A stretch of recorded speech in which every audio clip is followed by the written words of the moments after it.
Blog Talk Radio.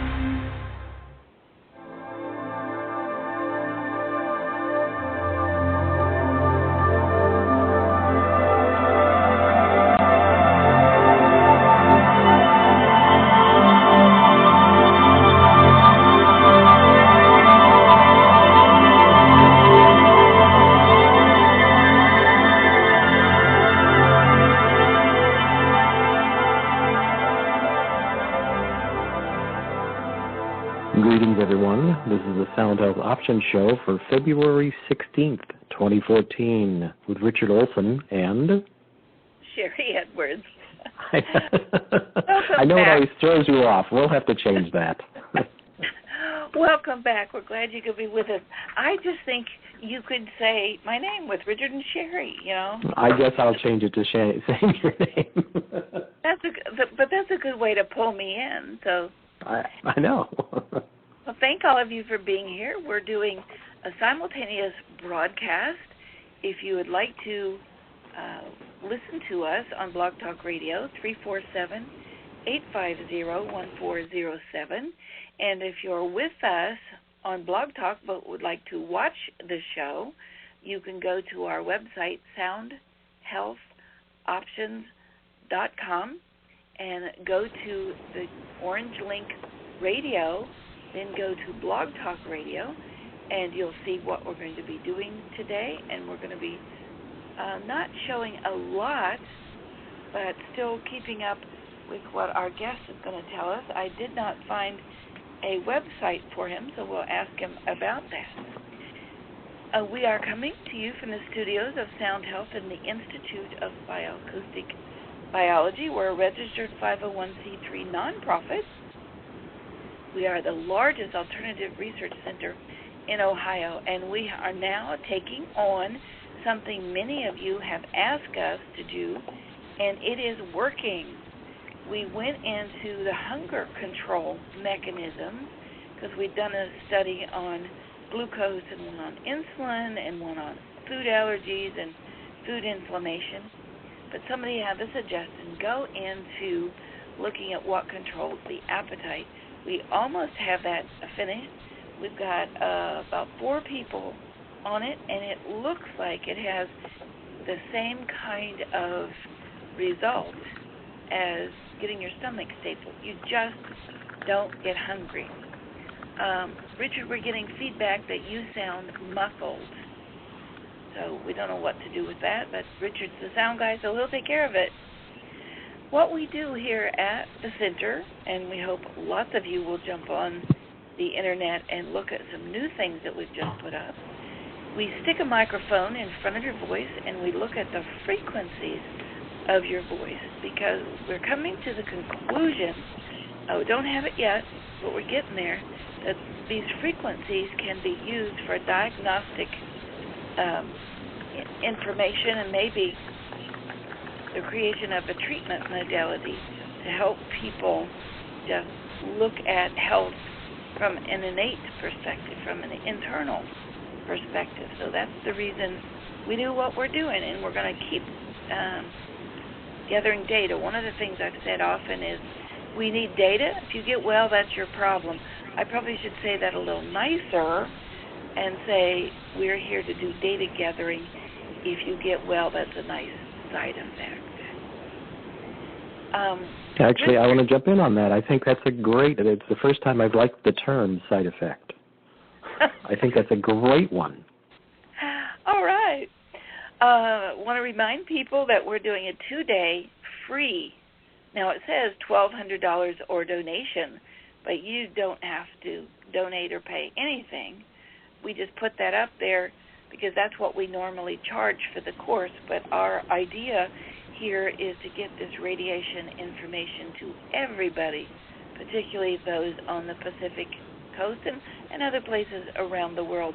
It will be February 27th and 28th from 10 in the morning till 4 in the afternoon. We're providing your textbook, your 2-day class, and your software for free. I'm going to go to that site so you can see it here. And it's a great flyer that they put up. They did a very nice job on it. Radiation exposure, 2-day workshop. And you get some other options here, inflammation, radical factors, which is like free radicals in your food, biohazards like chemtrails. So go look at that. All it's going to cost you is 2 days of your life. I mean, that's a lot. But we want to get this around the world. And if you know of any place that would let us be on their radio show and talk about this and announce it, Richard, you probably have some insight into that. Let us know. We also have, oh, this is exciting. We put up our site about Christie being vindicated, CHRISTIE, vindicated. Look at this. Last time I checked, we were like 4th on the list. We are 4th. Oh, we're first! We're first on Vimeo. I just think that's absolutely awesome that we can take somebody's voice and see if they're telling the truth or not. And in this case, people are paying attention because Vimeo was 4th and I think YouTube was 7th. But look at that. We're crawling up the list here. Also, our next class starts Monday if you want to join us. If you are a practitioner already, that's going to be on maintenance and repair. So I see Karen H. has joined us here. She's asked to join the class. Remember, those of you who want to take the class again, the first time around it's free, and the second time it's a minuscule amount. So get in touch with Amy in the morning if you'd like to repeat the class. Next class is in March, and it's going to be on vaccination risk factors, and we're going to be doing a 2-day free class on that also. Do you have any announcements, Richard?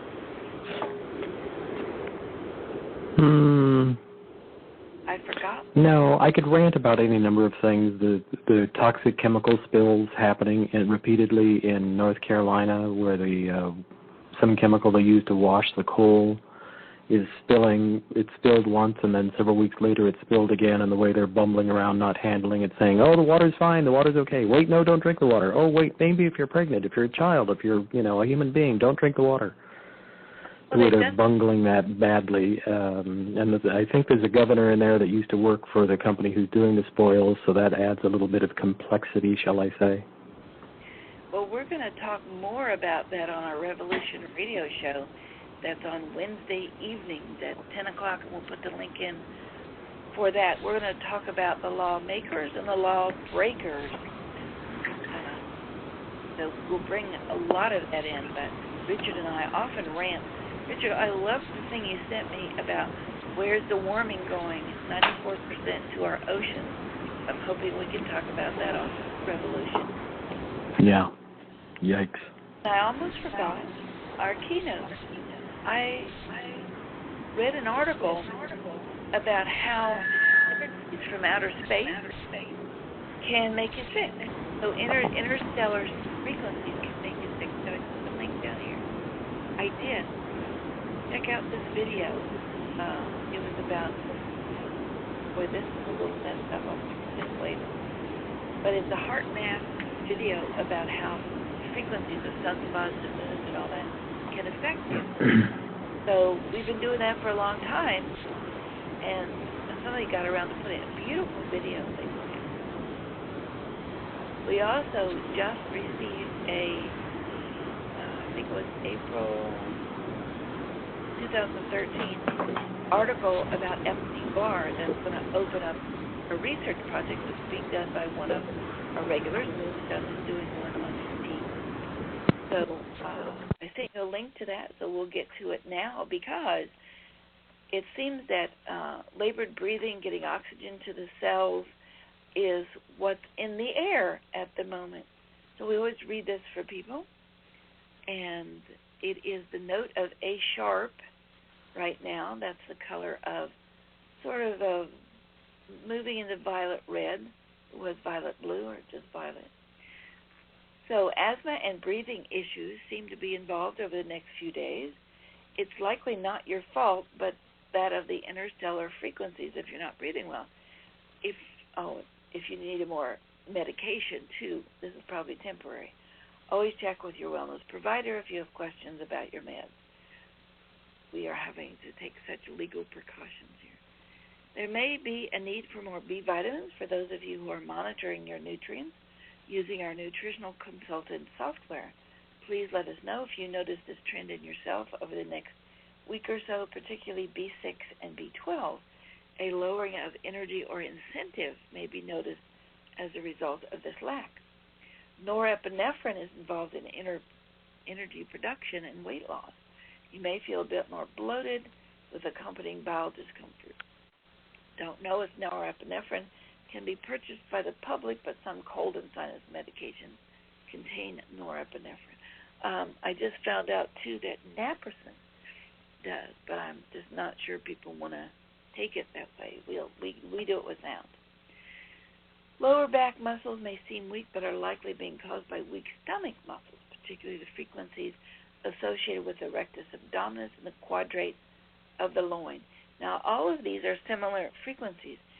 And remember the top of this, bioacoustically speaking, almost everything is something else. We do have a set of charts that shows the muscles and the nutrient relationship.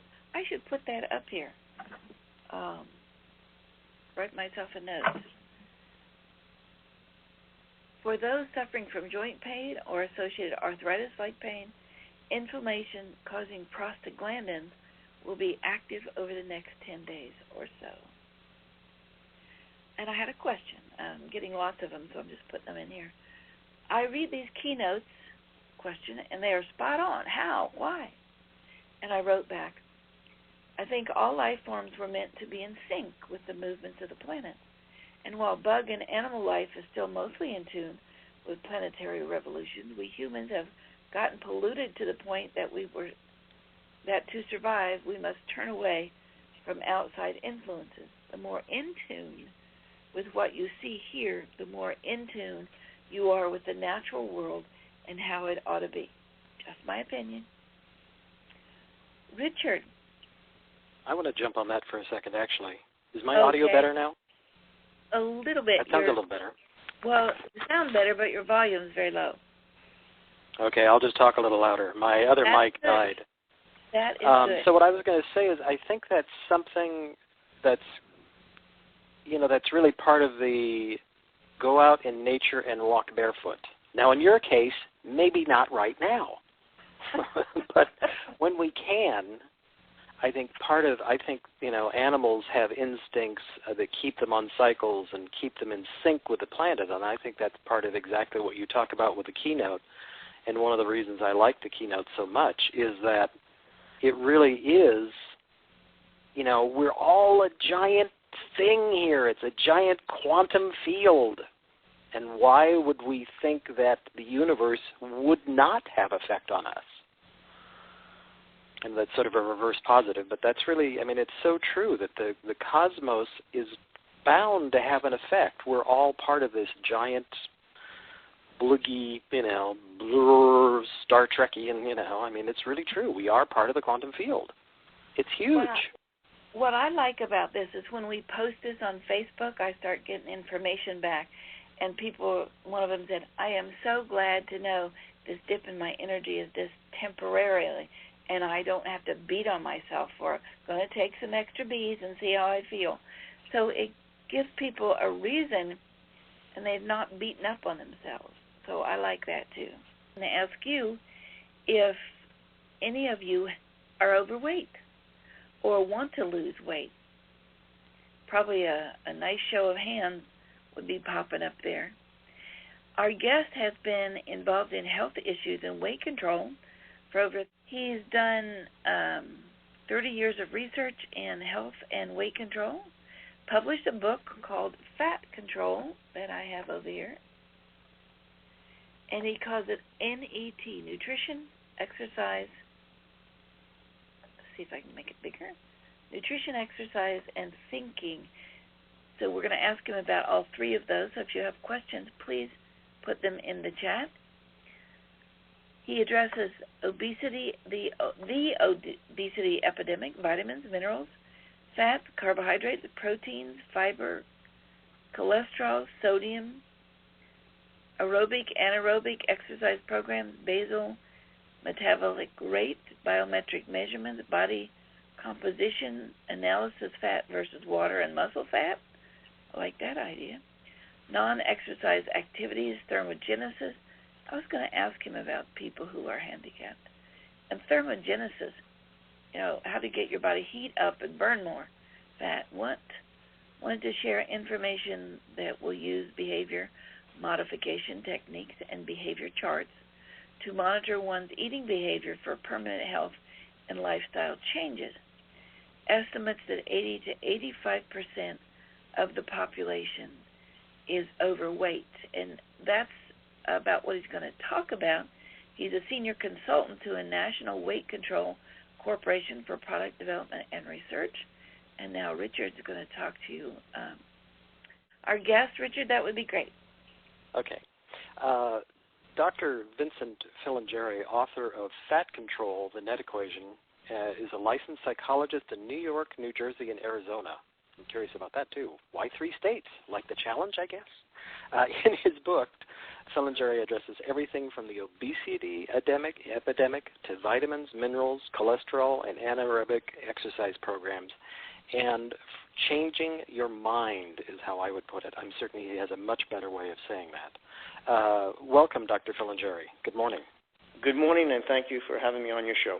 We are looking at your book on Amazon. For those of people who've joined us on WebEx, so we're going to watch the show, and they're listening on Blog Talk Radio.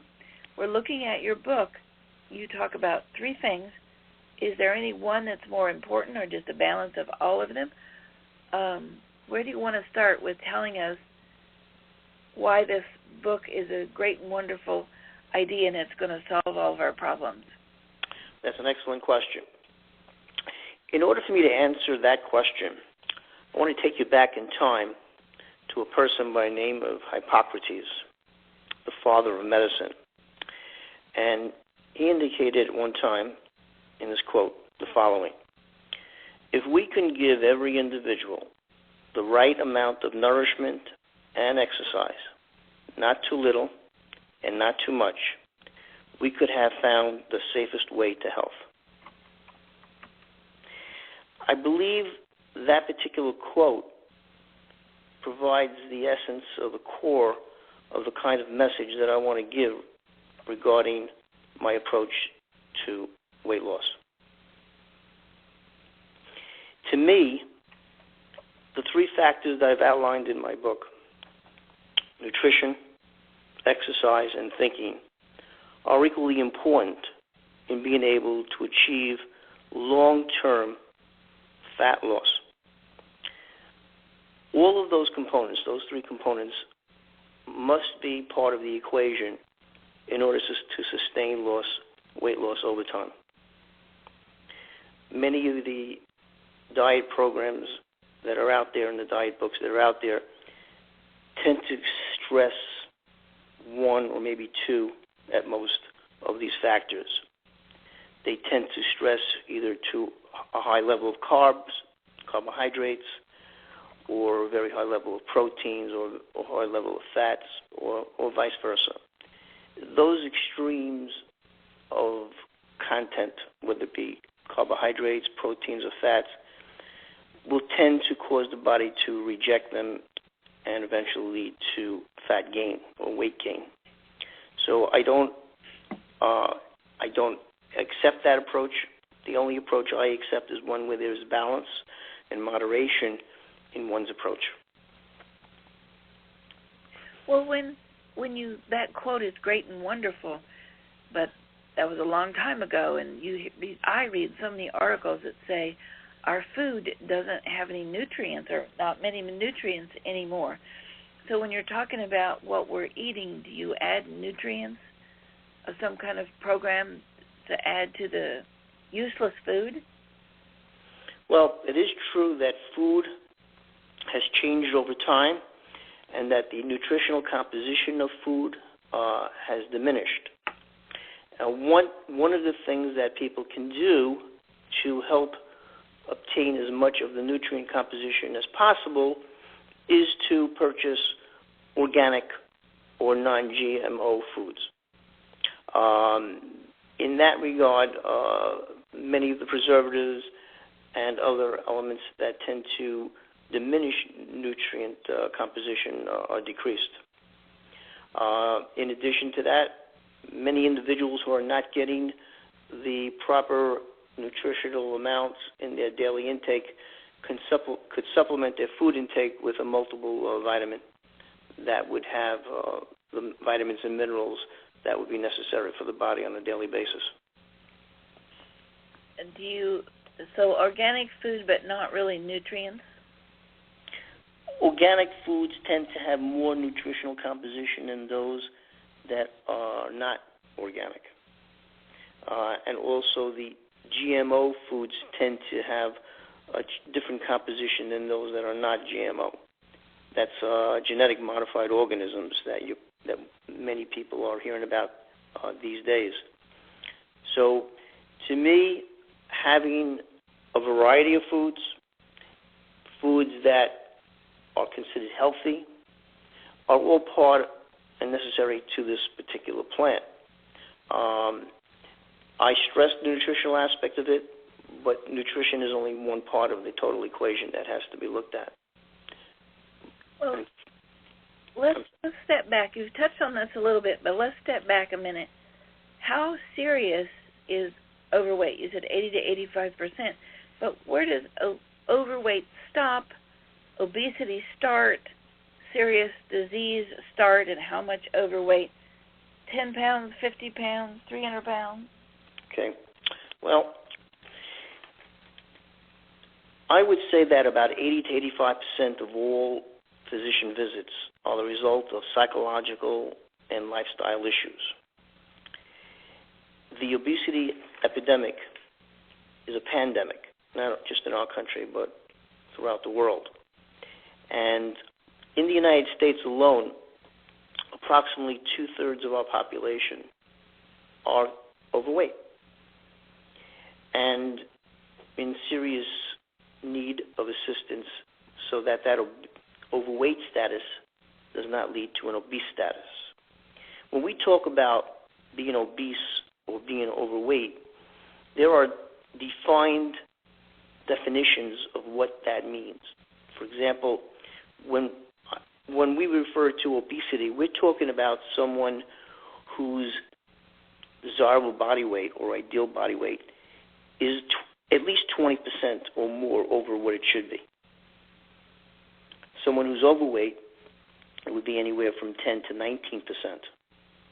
So those are the ranges that are used to define those particular terms.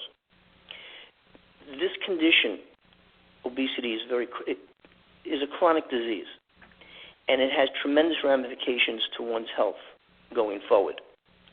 Obesity has been established to be highly correlated and related to many disease states: cancer, high blood pressure, diabetes, high triglycerides, high cholesterol, coronary artery disease, atherosclerosis, and stroke, and to mention many others. There are others that obesity tends to be connected to.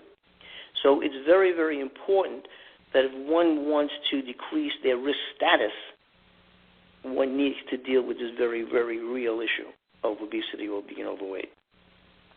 As a matter of fact, it has been shown that the greater that one is overweight, the greater is the mortality rate. For example, someone who's 35 to 45% overweight is in a mortality rate range of 141%. So in other words, the greater one's overweight, the greater the chances of mortality. And that has been established as a linear line for many years. Well, you said repeatedly that obesity and being overweight is a disease, but people really don't look at it that way. They look at it as you're fat because you're stupid and you don't know how to eat and you're lazy and you don't know how to exercise. Mm-hmm. Where did we get that idea, and how can we get rid of it? Well, again, we're dealing with culture. Culture has a great deal of influence in how one thinks about obese people. There is no question that in our society,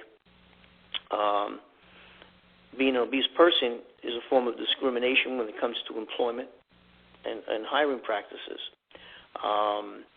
And yes, people who look at obese people, other people who look at obese people or heavyweight people, do look at them as being the ones to be at fault for their particular condition. It's changing the public's idea of what being obese is all about. In some conditions, in some ways, obesity can be related to some sort of thyroid problem. It could be related to any number of health or medication issues that can be contributing to that overweight state. So one has to be able to educate the public that it's not simply a matter of a person themselves being at fault, but that they have the ability to do something to change their status and their health. In my presentations to individuals regarding this, I outlined what they can do, what people can do to get into a more healthy state. But I also deal with the public who tends to who views them as being lazy or not in control, and that requires time and requires perseverance in trying to deal with the public and having them understand that it's not that. It is a combination of trying to work harder to have the individual help themselves, which they can do. I'm a firm believer in seeing the glass half full as opposed to being half empty. And do you think it's, I want to jump in for a moment and ask a question regarding I don't know, I can't call it a technique, a thing, a popular and vogue weight loss, whatever this is called, stapling. Do you think it's possible for somebody to have long-term, from your research and view as a professional, to have permanent weight loss from stapling without some kind of psychological modification? And I mean that in a good way. I mean, do you think somebody can just go get stapled and then a year later go, look, I lost 70 pounds and now I'm fine? Do you think that's a possibility, or doesn't it need to hold the whole gestalt of what you're talking about? Oh, I certainly believe that all of the parts need to come together. The mind and the body as a unitary process need to work together to affect long-term change and success. Those who opt for a procedure such as that are selecting they're selecting a procedure that would deal with the physical aspect of eating, but the psychological part of eating and the thinking part of it has to be addressed as well. So it is my feeling and belief that if an individual simply has the physical part done, and they don't address the psychological issues that may have gotten them there to begin with, then it's very likely that the weight that they had lost can be gradually be regained. And do you think programs like, Jenny Craig, Weight Watchers, all those sorts of things are kind of a step in the right direction? I mean, it sort depends of on the eating. Okay. It really depends on the weight loss program. There are those that tend to stress more protein. There are those that tend to stress more carbohydrates at the expense of the other elements to food intake. So it really depends on the program per se. My research has found that many of the programs that are out there today tend to be successful within the first month or so. Within the first week or two, one is losing water. But after that, it tends to, be fat that tends to be lost. However, the fat loss needs to be sustained long term. And because these particular diet programs tend to stress too much of one of those three things, whether it be proteins, fats, or carbohydrates, you have an internal mechanism in the body that's going to fight that in order to provide some degree of balance, or what we call homeostasis. So those plans that don't tend to emphasize balance will, in my opinion, not be successful long term. And go ahead. I was just going to ask, do you think there's anything to the blood type diet? There's been some recent discussions about blood type and how blood type can affect one's choice of one's food intake, and how that food intake can impact one's weight. I believe that's just another avenue of trying to deal with this issue, but I believe on a more fundamental level that that type of inquiry is not absolutely necessary in order to maintain healthy weight long term. Have you seen any of these diets? Like, there's so many of them out there, the Atkins and the this diet and the that diet. Does everybody recidivate on those and gain their weight back? Of all the diet programs that exist, there are a few. One in particular that I seem to feel has long-lasting success and tends to maintain that success, and that is the Weight Watchers program. The Weight Watchers tends to provide the kind of support and nutritional information that people can use to lead to healthy choices, lifestyle changes, and maintain it, the loss over time. I tend to gear myself more toward programs that are looking at nutrition intake on a more balanced level, as opposed to skewing it to either more proteins, carbs, or fats.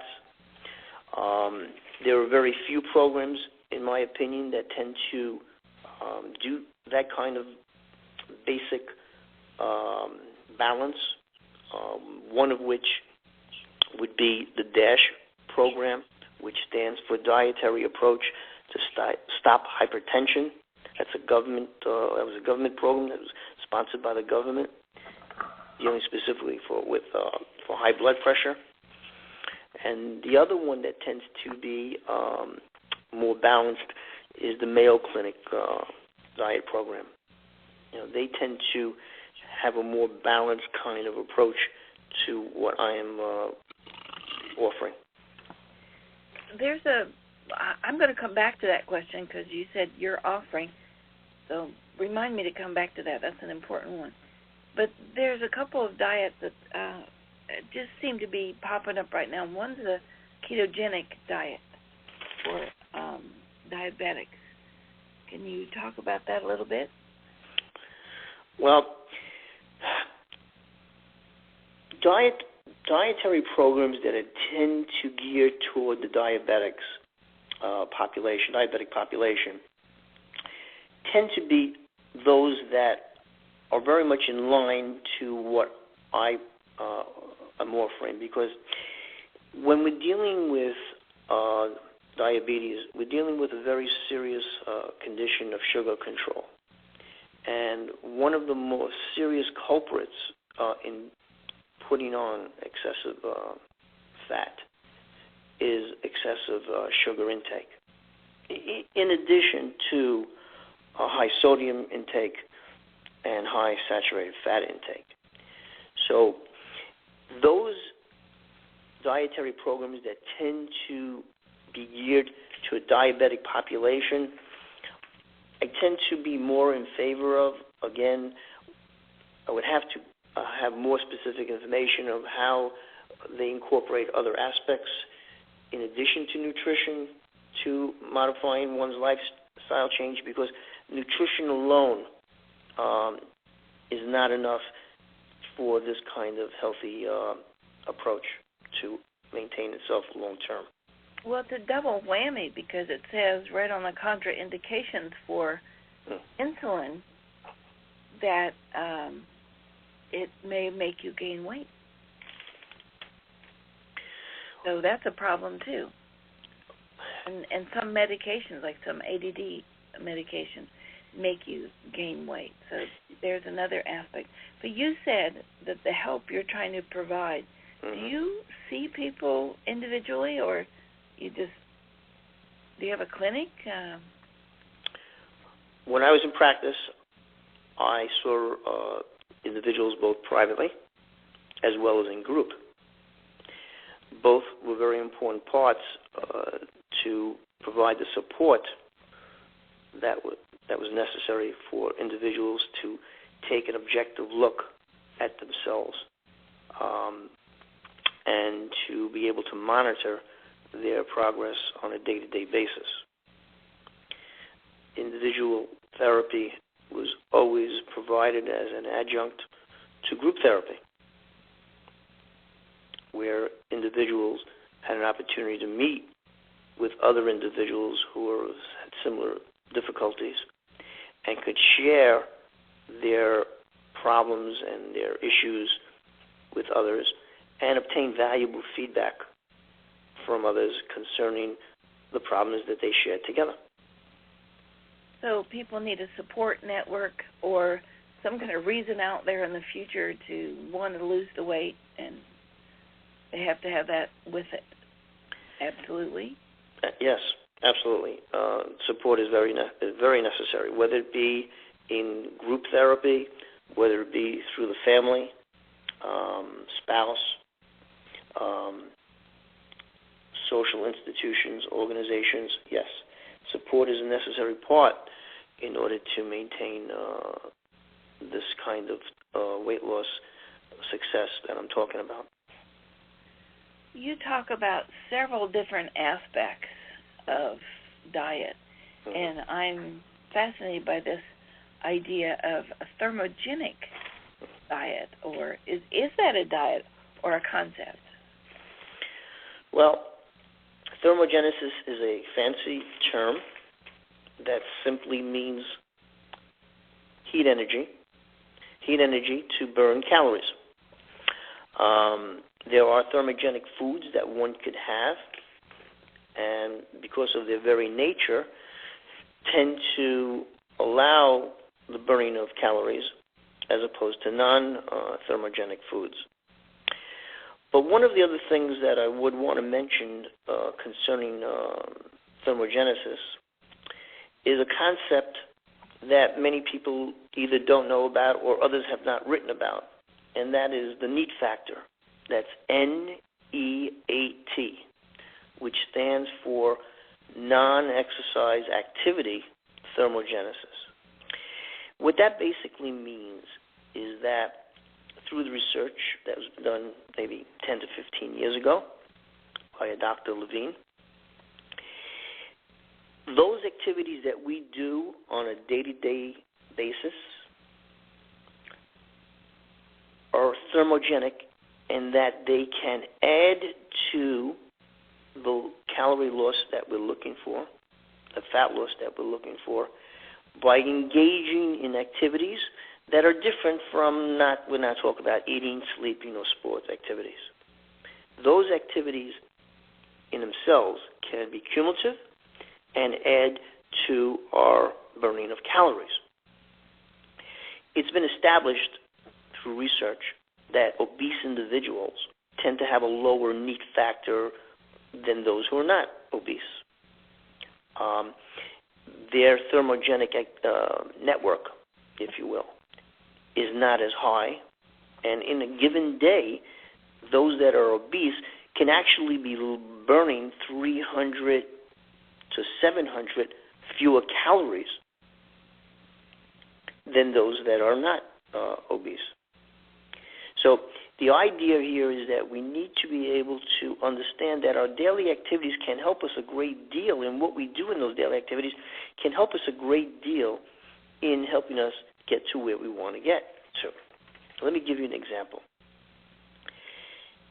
Making the choice to park one's car at a distance from a store and walking, as opposed to parking as close to the store as possible, can be thermogenic because it involves walking from the automobile to the place you want to go to. Vacuuming in a house, well, that itself, for 30 minutes, for an average person of, let's say, who weighs 150 pounds, that itself can burn anywhere from 84 to 119 calories. That's just that alone. Mowing a lawn could burn up to maybe 205 calories. Stair climbing can burn up to 306 calories. So there are many things that one can do in one's daily activities that one may not realize can be helpful when you look at it cumulatively. Let me give you some other examples.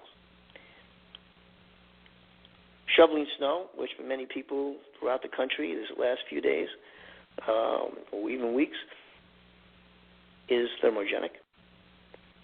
It could burn anywhere from 150 to 200 calories in 30 minutes.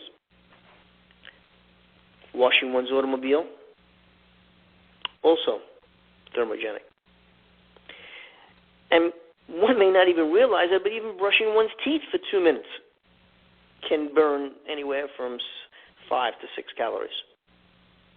Taking a telephone call standing up as opposed to sitting down for 30 minutes can burn 100 to 130 calories. Even laughing for 10 minutes can burn calories, up to 10 to 12. So there are many things many daily activities that are involved in this process that one really doesn't think about it. But if you make the choice that you can do these things and you do extend your physical activity to do things that you may not have done before, instead of taking the elevator or walking, that will all help to reduce the calories that you consume in any one day. It's a very simple equation. If you take in more calories than you burn or expend, then that's going to increase one's weight. If you burn more than you take in, you're going to lose weight.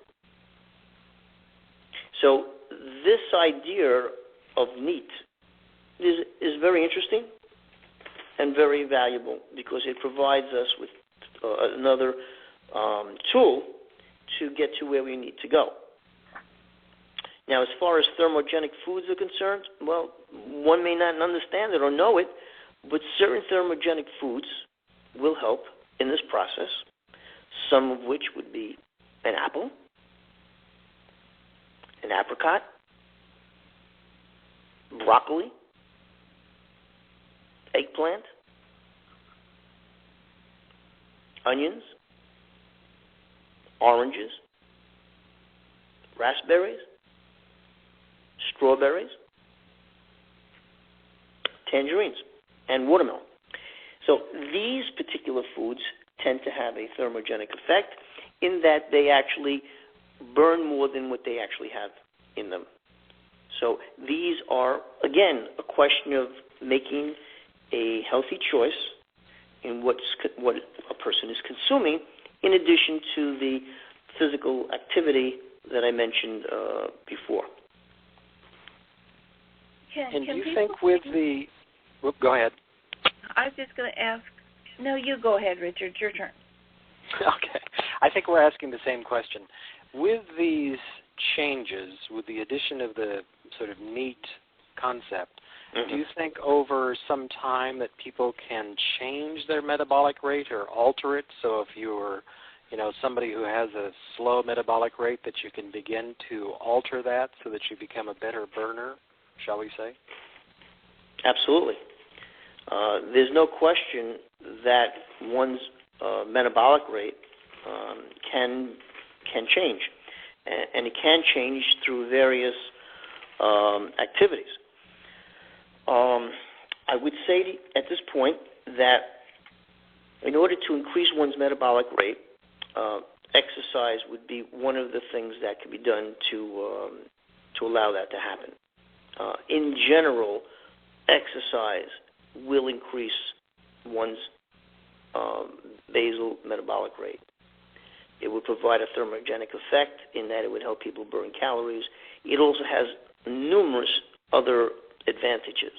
It increases one's immunity, it allows one to sleep better, and it diminishes disease state risk for many, many diseases. So I would say to you, as far as increasing the metabolic rate, one of the things that I would highly recommend, and I outline in my book, is anaerobic type of exercise. Anaerobic type of exercise. By that I mean we're using our muscles in a resistance-type format in a non-continuous way. In other words, we may be weightlifting. We may be doing some sort of resistance training.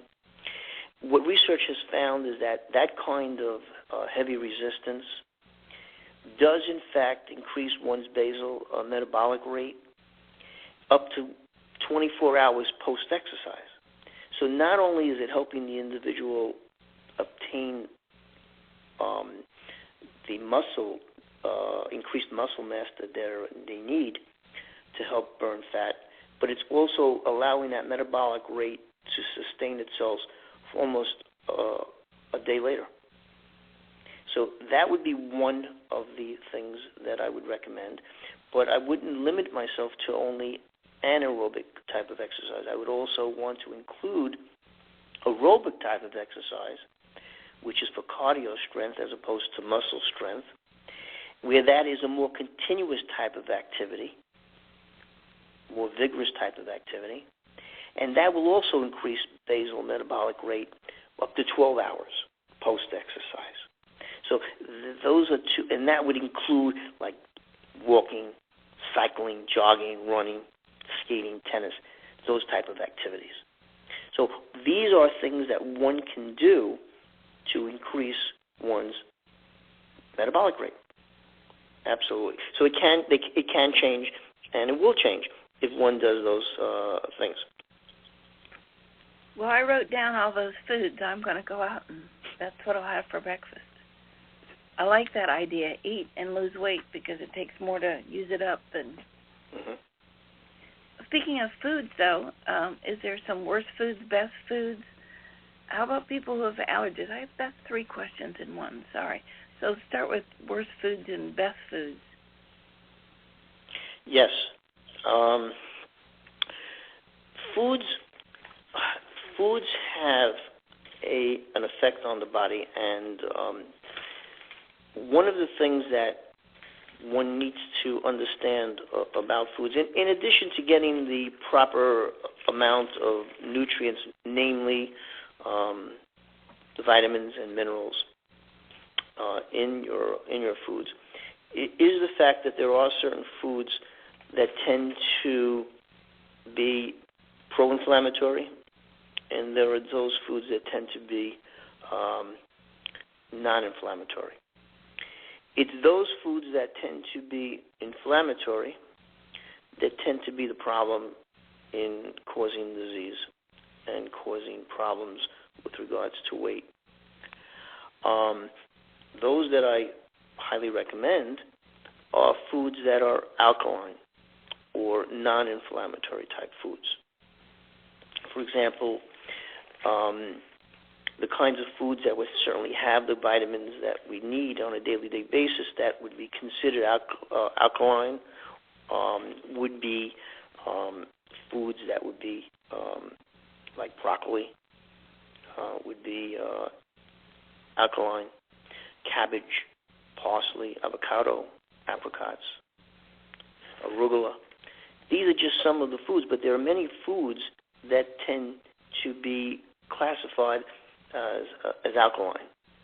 And if we can provide a more alkaline type of condition in our bodies, which would tend to be non-inflammatory, we will, in fact, decrease our risk for disease, but we would also help ourselves toward a more healthy weight. So I guess there are good foods and there are not so good foods. One of the most dangerous types of foods that one could have, and in my book I do provide food lists of what I consider healthy foods.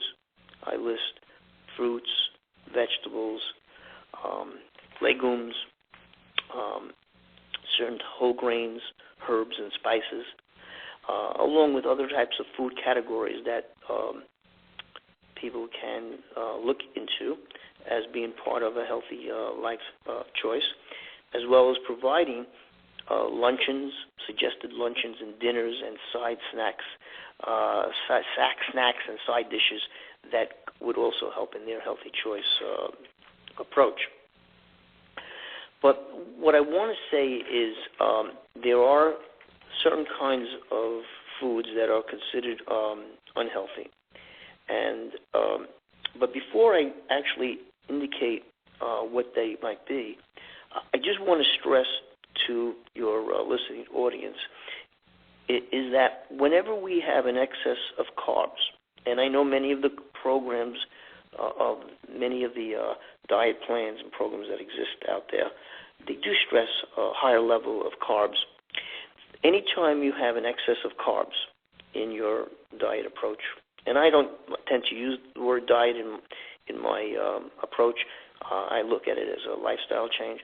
But whenever you have excess carbs in one's daily intake of food, you are in fact increasing one's body fat, you're increasing one's blood sugar, and you're increasing one's insulin. All three are related, and all three are related to body fat. So anytime you have excessive carbs, that is going to provide an increased risk for body fat. And the same is true for proteins and fats in general. You know, we do need fats in our diet, in our lifestyle program. We do need fats, we need carbs, and we need proteins. It's only when they actually are at the excess levels that they tend to increase the body fat and tend to increase our insulin and tend to increase our sugar. So, and those are very riskful in helping us maintain a healthy state. Saturated fat, to me, and there's plenty of research that tends to support that, tends to be very, very dangerous, especially high levels of it, in that it increases one's cholesterol, again, blood sugar, and body fat. And they would include beef, lamb, pork, butter, cheese, ice cream. In addition to that, I would want to add various types of saturated vegetable oil, coconut oil, palm kernel oil. All of those would be unhealthy, as well as trans fats, which are basically partially or fully hydrogenated. That would include butter, biscuits, cake, cookies. So what happens here is that these excess fats, these saturated fats, they actually do two things to one's cholesterol. They actually increase the bad cholesterol, which is called LDL, or in medical parlance, low-density lipoproteins. They increase the bad one, and they decrease the good one, which is HDL, which is high-density lipoproteins. So it does a double whammy here. Increases the bad, decreases the good. As a matter of fact, research has shown that simply a 2% intake of these kinds of fats over time can increase one's cardiovascular disease risk by 23%. So it's over time. It doesn't happen overnight. It's over time. It's a question of buildup in one's arteries. So I believe that one should have moderation in fats, and that includes monounsaturated fats, polyunsaturated fats, moderation. That would help in one's fat weight loss. It's only when you have excessive amounts, especially of the polyunsaturated fats, that you then run into risk. Because what happens then is that when you have an excess of these particular kinds of fats, then the reverse takes place. Then instead of being healthy, they become unhealthy.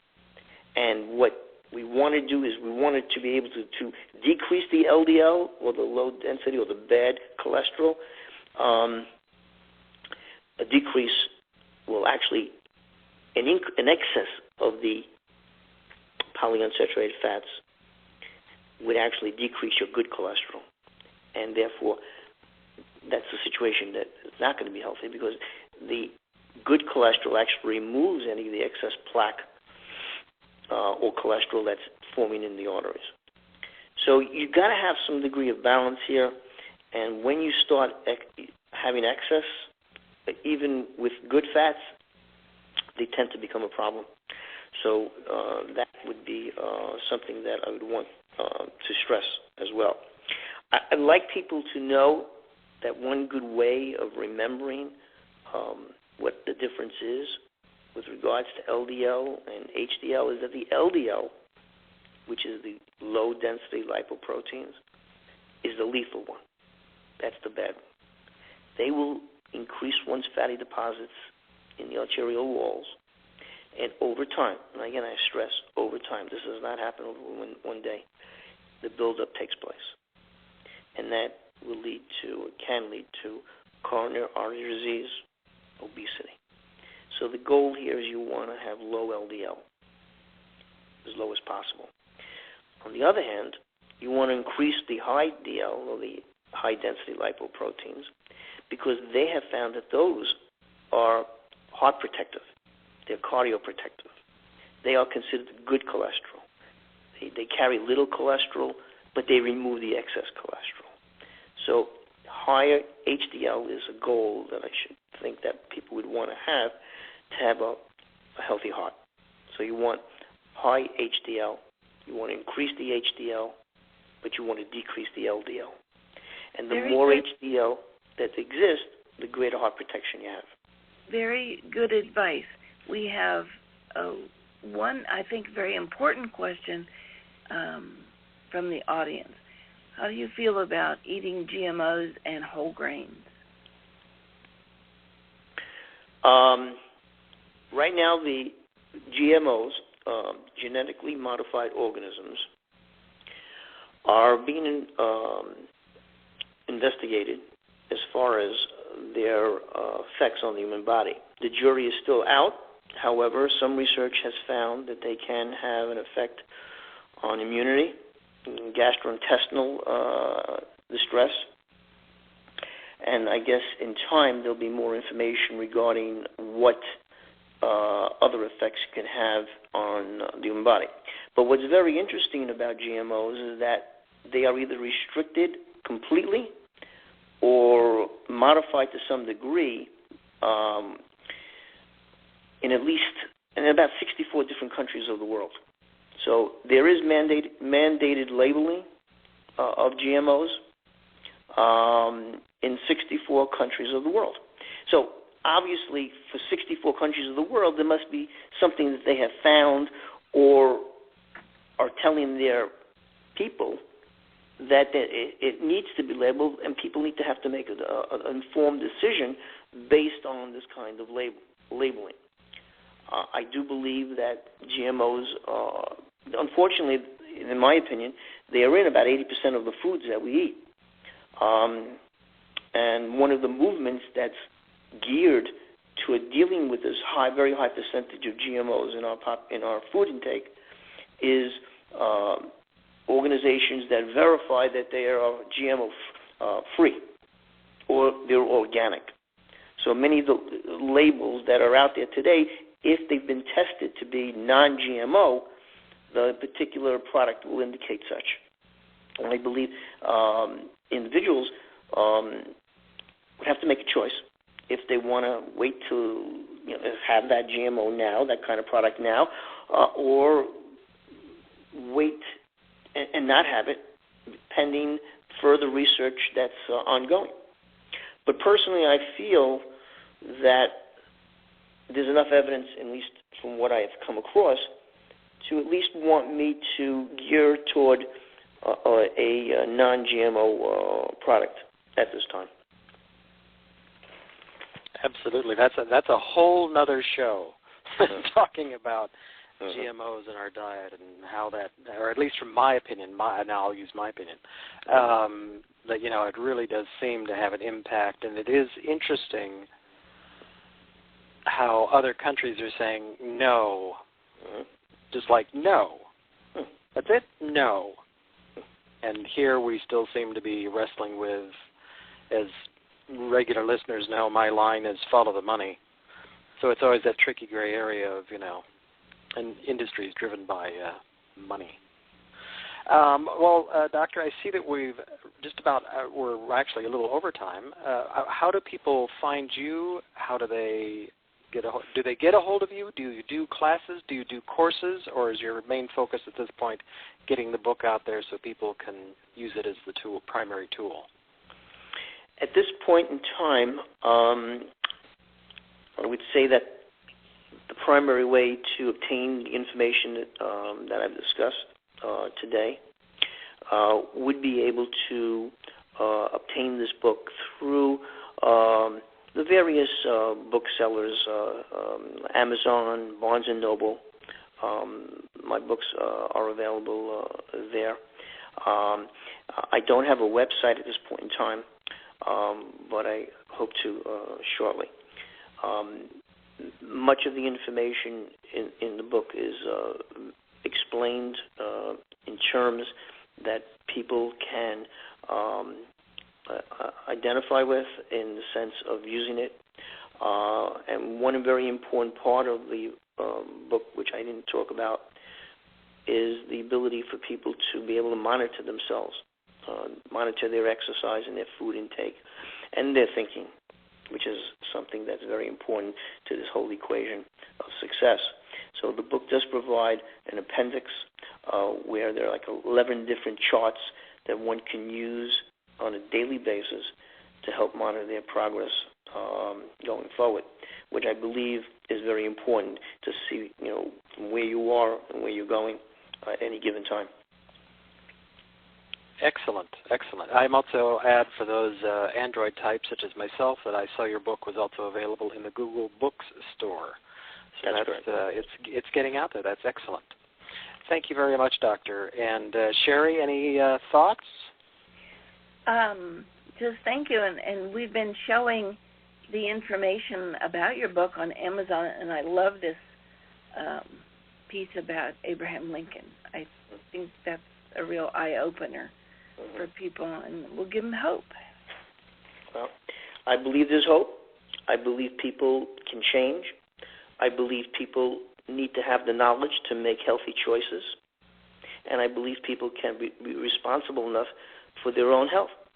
I just feel that change is possible, and people can choose the right things to lead a healthy life.